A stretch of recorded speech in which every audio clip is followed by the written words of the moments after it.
लहरों से डरकर नौका पार नहीं होती, कोशिश करने वालों की कभी हार नहीं होती। ऐसा आपने कई बार सुना होगा। और इसी कड़ी में एक बार फिर से आपके सामने है बुद्धि प्रकाश, जिन्होंने ना जाने कितनी असफलताओं के बाद केजीएमयू में अपना परचम लहराया है 233 रैंक के साथ।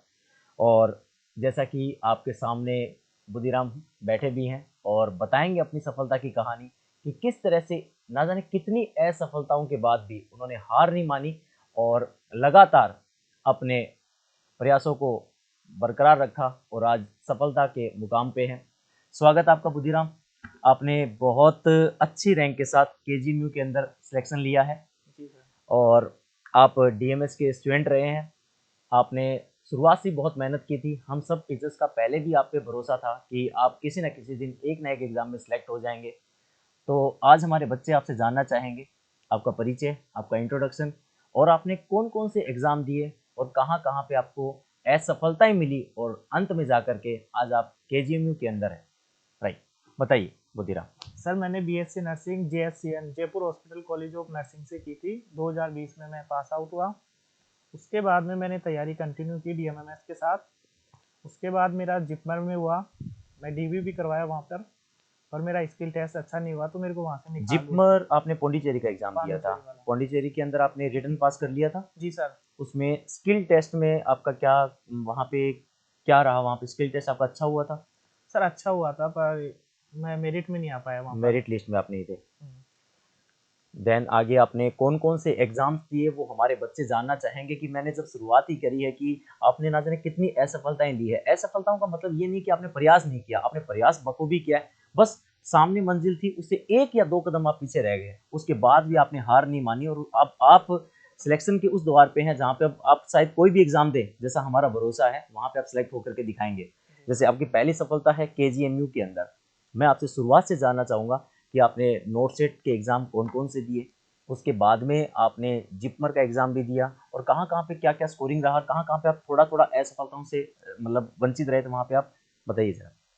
सर मैंने नोरसेट 2020 वाला दिया। उसमें जी मैं क्वालिफाई था। जी। 21 वाला दिया उसमें क्वालिफाई। 22 वाले में क्वालिफाई और 23 वाले में मेरा प्री क्वालिफाई था। नोसेट 5 था उसमें। आपने अभी और जो रिसेंट एग्ज़ाम है उसमें प्री क्वालिफाइड कर लिया था। प्री क्वालिफाई मेरा। मेंस में आपकी क्या रैंक रही थी? मेंस में मेरे 48 नंबर आए थे जी, और 5600 के समथिंग मेरी रैंक थी। रैंक रही थी। जी सर। ठीक है, उसके बाद आपने S G P G exam दिया था पहले जी आपने? सर, S G P G I मैंने लखनऊ वाला एग्ज़ाम दिया था जी जो 2022 में हुआ था। जी उसमें मेरी 230 रैंक थी पर उस टाइम पे उसमें सीट थी शायद 110 के समथिंग थी। जी। तो मेरा वेटिंग लिस्ट में मतलब जो नाम आया था लास्ट में वेटिंग लिस्ट में, उससे 2 सीट नीचे था मैं। उससे सिर्फ 2 सीट सिर्फ नीचे थे। 2 सीट नीचे था। उसमें मेरे फ्रेंड का हो गया अब और 2 सीट की इतनी वजह से मैं रह इतना गया। सब आपके साथ हो रहा है कि आपने जिपमर के अंदर स्किल टेस्ट में आपका नहीं हुआ, आप जी सर। एसजीपीजी लखनऊ के अंदर आप 2 सीट पीछे रह गए थे सिर्फ आप, और अब आपका सिलेक्शन भी हो चुका है। जी सर। मैं शुरुआत से ही इस लिस्ट में आता हूँ कि आपने अपनी जो सफलताएं अब हासिल कर रहे हैं, अब आप जैसे केजीएमयू से आपने शुरुआत ही करी है अभी तक, जी मैं सर। इसको लास्ट एंड तो नहीं मानता नहीं कि सर। आगे भी अब हम लोगों की भी ये चॉइसेस रहते हैं कि भाई इतने अच्छे स्टूडेंट्स होते हैं, हम इतने अच्छे बच्चों को जब आपको एक अच्छे इंस्टीट्यूट के अंदर भेजते हैं, अच्छे हॉस्पिटल्स के अंदर आपको सेवा करने के लिए भेजते हैं, तो हमारा भी एक बार ऐसे टीचर्स का भी रहता है कि यार हमारे जो बच्चे हैं वो कम से कम एम्स तक तो जरूर पहुंचे। क्या आपका जी टारगेट सर। है एम्स का? जी सर। आगे क्या केजीएमयू में सिलेक्शन के बाद आप आगे क्या क्या सोचते हैं, कौन से एग्जाम देंगे अब आगे? सर अभी तो नोट सेट है जी, नोट जो सेट देंगे आप, 24 में अप्रैल होना के है। अंदर होना है हाँ, बिल्कुल 2024 में। वो वाला है। उसके बाद में ईएसआईसी जी और रेलवे। ठीक है। तो कुल मिला के आपका भरोसा अभी बना हुआ है कि मैं सिर्फ यहाँ रुकने वाला नहीं हूँ, केजीएमयू में रुकने वाला नहीं हूँ, और इससे आगे भी मैं बढ़ने वाला हूँ। तो शुरुआत हम डीएमएस ही करते हैं। इसके लिए सबसे पहले मैं आपको प्राइज देता हूँ, ये आपकी मेहनत का फल है।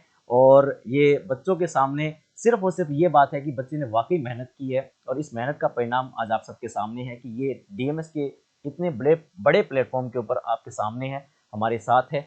और फैकल्टीज के लिए ये गर्व की बात रहती है कि कोई बच्चा हमारे पास मिलने आए और नौकरी लगने के बाद यहाँ आकर के अपने जितने भी परचम लहराया है वो सब बयान करे कि हमने सब संघर्ष कैसे किया और संघर्ष से सफलता कैसे हासिल की। शुरुआत से आते हैं, जीरो लेवल से बात करते हैं। समझिएगा, सुनिएगा। जो बच्चे लगातार हताश है, निराश है कि सर हमारा सिलेक्शन नहीं हो रहा है, जरा सुनिए बुद्धि प्रकाश को। बुद्धि प्रकाश, पहली बार डीएमएस में आप आए थे, आपका नॉलेज स्कोरिंग कैसा था? सर वही कॉलेज पास आउट था मैं। जी। उसके बाद में जैसे ही कॉलेज पास आउट हुआ मैं डीएमएमएस ज्वाइन कर लिया। ठीक है। उसके बाद में कोविड लग गया। जी। तो मैंने कोविड लगने के बाद में ऑफलाइन ज्वाइन नहीं किया, मैं ऑनलाइन क्लास लिया सर की, ओके। और उसी से मैं कंटिन्यू तैयारी कर रहा हूँ। ओके।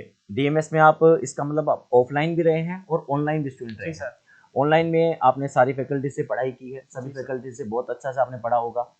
वहाँ से आपको कितना क्या कंटेंट मिला और आपने किस तरीके से मतलब आपने इसको सब्जेक्ट को प्रिपेयर किया? क्योंकि बहुत सारे सब्जेक्ट्स होते हैं, पीडियाट्रिक है, ओबीजी है, साइकेट्रिक है, इसके अलावा भी मेडिकल, सर्जिकल, फंडामेंटल। क्या इन सब्जेक्ट को सबसे बारी-बारी से आपने प्रेफ़र किया या कोई फेवरेट भी रहा है आपका? सर सबको प्रायोरिटी दी है मैंने टाइम टू टाइम। जी। और बाकी रही कंटेंट की बात, तो डीएमएमएस का कंटेंट बेटर है, उसको मैंने बार बार रिवाइज किया है सारी जी। सब्जेक्टों का। और क्लासेस प्रॉपर ली है, यहाँ पर प्रॉपर क्लासेस लगती है डीएमएमएस में, और वही मेरी सफलता का राज है। ओके, मतलब आपने डीएमएस का कंटेंट पूरा पढ़ा है, उसके बाद आपने इतना अपने मन के अंदर ठान लिया है कि मैं अब चाहे कोई भी एग्ज़ाम हो उसको क्रैक कर सकता हूँ। पीछे थोड़ी बहुत असफलता रही है, कोई बड़ा इश्यूज़ नहीं है, बट अब आपको सफलताएँ मिलनी तय है। टेस्ट वगैरह आपने जॉइन किए हैं क्या डीएमएस के? सर मैं जब से ज्वाइन करा डीएमएमएस उसके बाद में मैं टेस्ट प्रॉपर दे रहा हूँ। टेस्ट आप प्रॉपर दे रहे हैं। बिल्कुल। और क्या कुछ कोई रैंक वगैरह के बारे में बात करेंगे आप, कि क्या रहती थी यहाँ रैंक वगैरह आपकी डीएमएस के अंदर? सर डीएमएमएस के अंदर रैंक बढ़िया रहती थी, एमएम सर को विश्वास था कि ये एक दो अटेम्प्ट में निकाल जाएगा।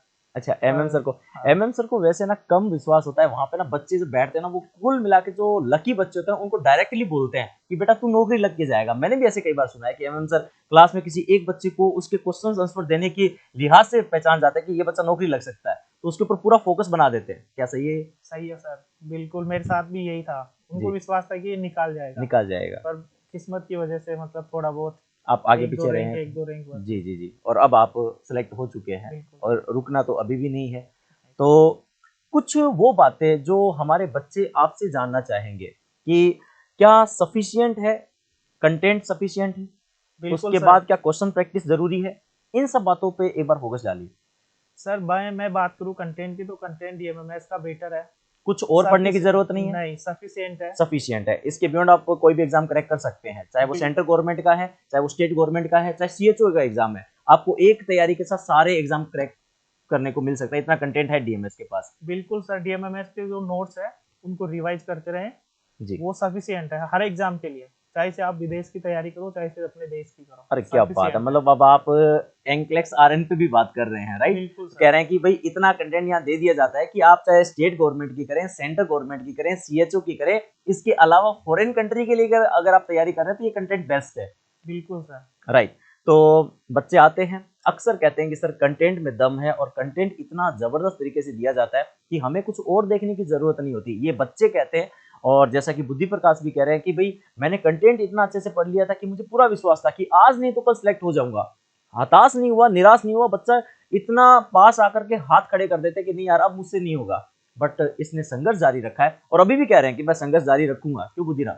बिल्कुल सर। ऐसा ही है। बिल्कुल सर। जैसे ही आपको पहली बार पता चला कि आपका केजीएमयू में सिलेक्शन हो गया है, आप उस टाइम कहाँ थे? आप वो मोमेंट्स मुझे एक बार शेयर करें, क्योंकि बच्चे भी जानना चाहेंगे कि अक्सर जो सिलेक्शन होता है तो हम किस माहौल में होते हैं उस टाइम, हमारी पूरी मेंटेलिटी क्या होती है, क्योंकि आप तो वास्तव में बहुत एकदम नजदीक जाकर के करेक्ट करने के एकदम बिल्कुल पास जाकर के आपने एग्जाम को देखा है। सर मैं एग्जाम में करीब जाके फेलियर रहा हूँ, तो बिल्कुल। मैंने लास्ट में ये सोचा कि अब मैं एमएससी नर्सिंग कर लेता हूँ। तो अच्छा। मैंने आरयूएचएस वाला एमएससी नर्सिंग का एग्जाम फॉर्म फिल किया था। एंट्रेंस और एग्जाम हाँ, के लिए। एंट्रेंस एग्जाम, हम्म। और वही एग्जाम में देने जा रहा था जिस दिन रिजल्ट आया था मेरा। अच्छा, और वो एग्जाम आप देने जा रहे थे और उसी दिन बिल्कुल आपका सर। रिजल्ट आ गया। बिल्कुल। अच्छा, फिर? और वो रिजल्ट रास्ते में आया था। ठीक वो है। रिजल्ट मैंने ऑन द वे, निकाला। मतलब आप अपने सेंटर पे जा रहे थे आरयूएचएस का एमएससी बिल्कुल। नर्सिंग का एंट्रेंस एग्जाम देने, बिल्कुल और सर। ऑन द वे आपको पता लग रहा है। बिल्कुल देन सर। फिर? मेरा सेंटर आया था कालवा रोड पर, कालवा और रोड मैं पे। अजमेरी गेट था उस टाइम पे। ठीक है। और मैंने मेरे साथ मेरे दो दोस्त भी थे। ठीक है। मैं उनको मना किया था कि रिजल्ट मत देखो, अभी क्या है मैं रिजल्ट देखूंगा, पेपर मतलब में। मेरा लक खराब है तो हाँ हो सकता बिल्कुल। है नहीं हुआ तो मेरा एमएससी का पेपर भी बिगड़ जाएगा। जी जी, क्या अंदर से ऐसा था कि हो सकता है? नहीं सर, मैं मेरा नॉन इंश्योर टेक थे। वाला बढ़िया था। हम्म। मैंने आंसर की भी मिलाई थी, मिलाई थी मेरे आप। 65.68 नंबर आ रहे थे उसमें। ठीक है। तो उन्होंने केजीएम वालों ने 3 नंबर बेनिफिट दे दिए जो 3 आंसर बोनस के में आ गए आपके बोनस में नंबर, मिल है ना? गए। तो तो मेरे 68.78 हो तो गए। आपका स्कोर लास्ट में कितना हुआ एंड पे जाके? 68.78। 68.78 जी हुआ। सर। That's good. और फिर उसके बाद क्या फील रही आपकी, क्या एग्जाम देने गए फिर आप एमएससी एंट्रेंस सर का? फ्रेंड लोगों ने मना कर दिया था कि मत जा, तू वापस चला जा, पर ये था कि दोस्त हैं साथ में आए तो एग्जाम भी बिल्कुल दूंगा। एग्जाम दूंगा। तो मैंने एग्जाम भी दिया और एमएस इंटरेस्ट में भी अच्छी रैंक है। तो अच्छा, अब क्या शेयर करना चाहेंगे आप? हाँ सर बढ़िया है रैंक मेरी। अच्छी रैंक आई है, हाँ मतलब 15 रैंक है। आप जो ये चाहेंगे कि भाई आप एमएससी बाई चांस करो भाई, आपके मन में अगर आ जाए एमएससी, तो आप कौन से सब्जेक्ट को प्रीफर कर रहे हैं एमएससी में? सर मेरा साइकेट्री। आपका साइकेट्रिक फेवरेट रहेगा, राइट? बिल्कुल सर। चलो बहुत बढ़िया। तो एक छोटी सी बात अब ध्यान में आती है कि बच्चा एक एक दूसरा एग्जाम देने जा रहा है, उसी दौरान आपका रिजल्ट पॉजिटिव आ जाता है। आप सोचिए कि उस एग्जाम को जो देने जा रहा है, उस एग्जाम को क्रैक करने में वो पूरी जान लगा देगा सिद्धो सिद्ध से कि यार मैं सिलेक्ट हो चुका हूँ, अब मैं पूरा स्ट्रेस रिलीफ भी हो चुका हूँ, और अच्छे से आपने एमएससी एंट्रेंस का एग्जाम देकर के आपने कहा कि मेरा स्कोर भी बहुत अच्छा रहा है, दैट्स ग्रेट। बिल्कुल सर। तो ये है हमारे सामने बुद्धि प्रकाश। बच्चे आते हैं, अक्सर आपके सामने बात करते हैं, कहीं ना कोई संघर्ष कर रहा होता है, चाहे वो यहाँ बैठ करके करे, चाहे वो साल भर से करे, या फिर इससे आगे की कहानी के लिए वो तैयार हो कि यार मैं अपने माता पिता का सपना पूरा करना चाहता हूँ। अपने घर के बारे में थोड़ा सा बताएं, अपने सफलता का जो राज था, जो आपने एग्जाम देकर के जब बाहर आए होंगे, तो घर वालों से कब शेयर किया, कब बात हुई आपकी? सर जब मेरा रिजल्ट आया था तो मैंने कॉल किया था सबको घर सबको पर। कॉल किया था? हाँ। फिर जी। मैं एग्जाम देने चला गया था फोन स्विच ऑफ करके।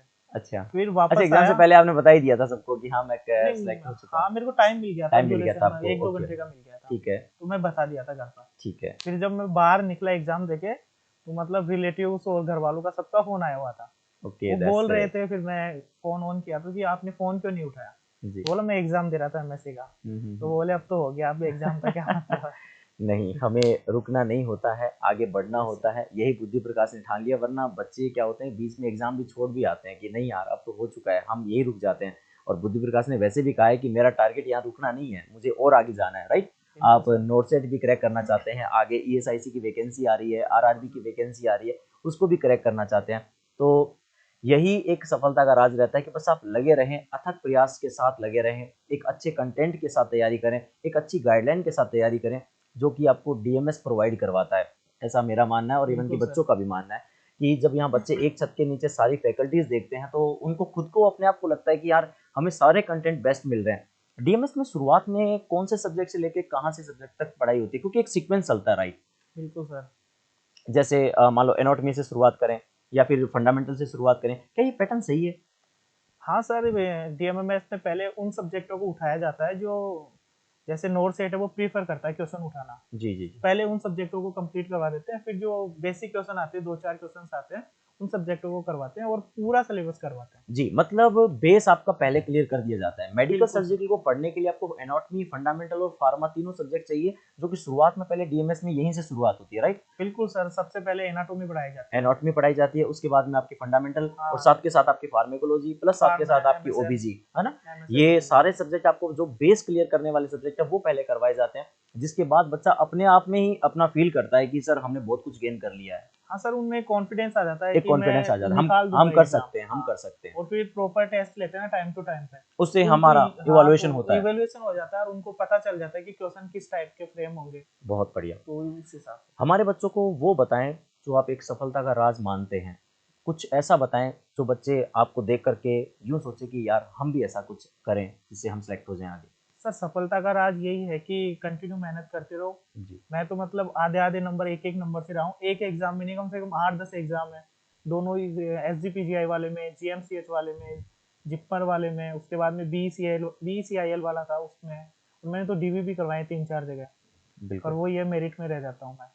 तो सफलता का एक ही राज है, टाइम से तैयारी करो और कंटिन्यू तैयारी करो। दो बिल्कुल। महीने 3 महीने तैयारी करोगे कंटिन्यू तो आपका एग्जाम निकल जाएगा। और ओके। प्लस पॉइंट ये है कि नर्सिंग में इतनी भीड़ नहीं होती। जी जी। मतलब 1 लाख स्टूडेंट देते हैं। जी अब आप देखो एसएससी में वो 5 लाख 10 लाख, तो उनसे बेटर है, अपॉर्चुनिटी भी बढ़िया है।